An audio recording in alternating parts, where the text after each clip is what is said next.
Hey, it's Beth here. Okay, episode 325. I went to a movie with my blue hair trolls.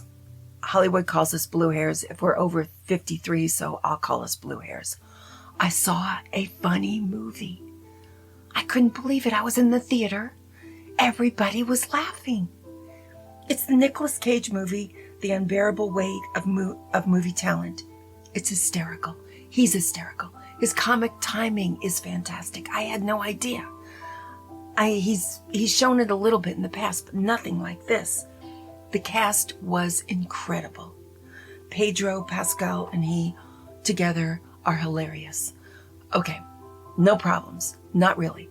But they say they're in Mallorca, and you're not going to buy it because the Spanish accents, when they're speaking, aren't real. The film was shot in Croatia, mostly in Dubrovnik.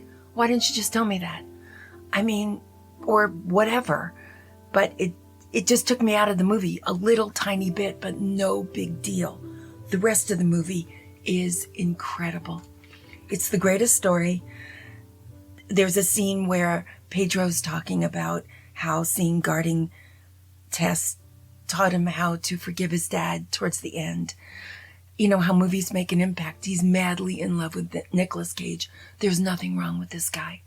Tiffany Haddish shows up as a CIA agent. The guy, he fronts this thing. We don't even get into it, which is great. There's no anti-heroes here. When people get shot, they don't even die. You can take your kid to this movie. You can take your grandkid to this movie. It is perfect. They throw around the F-bomb, but not in a mean-spirited way. It's just lighthearted, the whole thing. And it's funny because it's based on something that's very true. The director, writer, along with another writer. I usually hate that, but this time the guy's been a fan since his childhood, and he even loved the movies that Nicolas had to make when he was almost bankrupted. He blew through $125 million, buying artifacts, yachts, 25 homes. I mean, the guy went crazy. And then Nicolas Cage, this is all about Nicolas Cage. His mother, who's a schizophrenic and a very severely depressed person, was going to have to go into a institution because he couldn't afford to make her payments anymore. That's the thing that changed him, which is really sweet. And he started doing straight-to-video movies that just weren't, they were all flops, all of them, like The Sorcerer's Apprentice over and over. And he learned his lesson. He's a straight-up good guy. He's on his 5th or 6th marriage, but he says the 5th or 6th is the charm. He's got two boys and another boy on the way. His oldest son, Weston Coppola, who's from a relationship, not even a marriage, is following in his dad's footsteps. He's an actor, and at 30 has been married 3 times and has 4 children. So he's almost even better than his dad, which is kind of funny. The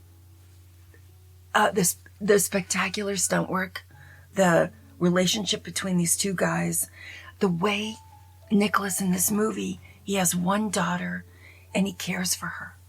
He cares for her completely. And he's not getting along with her. And the woman who plays his wife on the show is Sharon Horgan.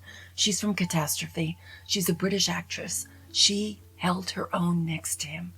She is so intelligent. And she has this scene with him where she says, your daughter really needs a father. The daughter is played by Lily Sheen, and she does a really good job. I know this is nepotism, but not what you think. It's not Charlie Sheen's daughter or Martin Sheen's granddaughter or anything like that. It's Michael Sheen's daughter. He's the Welsh actor. Now, the cool part is her mother is Kate Beckinsale. So she really could act. And she really was the perfect girl for this movie because she holds her own and finally tells him the truth, that every word out of his mouth is narcissistic and he's just trying to turn his daughter into a mini-me. And he hears it because he goes on this great adventure. It's like a character arc that I could stand because it's so well-meaning. I don't want to give away any of this movie. I mean, Dubrovnik is beautiful. It's the best preserved medieval city in the world. UNESCO will say that right out loud. The scenery is gorgeous. The place this Pascal guy lives is a dream come true. It's like Mount Olympus. So it's the artistic direction's beautiful. The comic, the physical comic scenes, Nicolas Cage is amazing. People were laughing. They were roaring. I saw people who had to go to the restroom running. I haven't seen that in years, where they didn't want to miss a thing. People coming back and they're laughing on their way back to their seat because laughter is contagious. I can't believe I was laughing. It's so much fun to go to a movie and laugh with other people. It's like going to a football game and getting excited with other people. The energy is great. There wasn't anyone that wasn't laughing. I had a ball. I don't want to give it away. I just want to tell you, there's nothing like, there's nobody who's mistreated in this movie. The way women are treated, the way, it's just so lovely. And the ending is just adorable.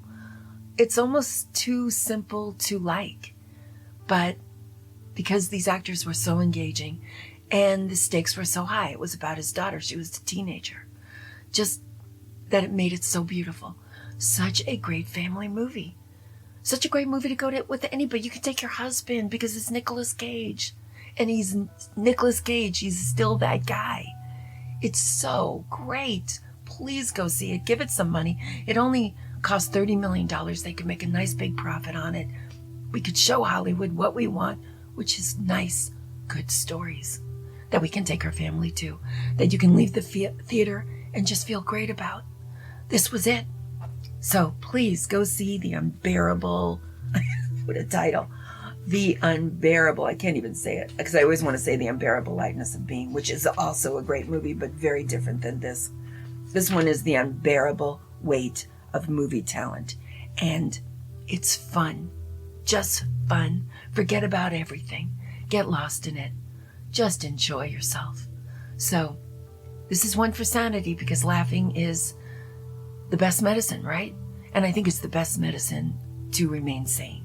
So here's one in a row, and I will talk to you later.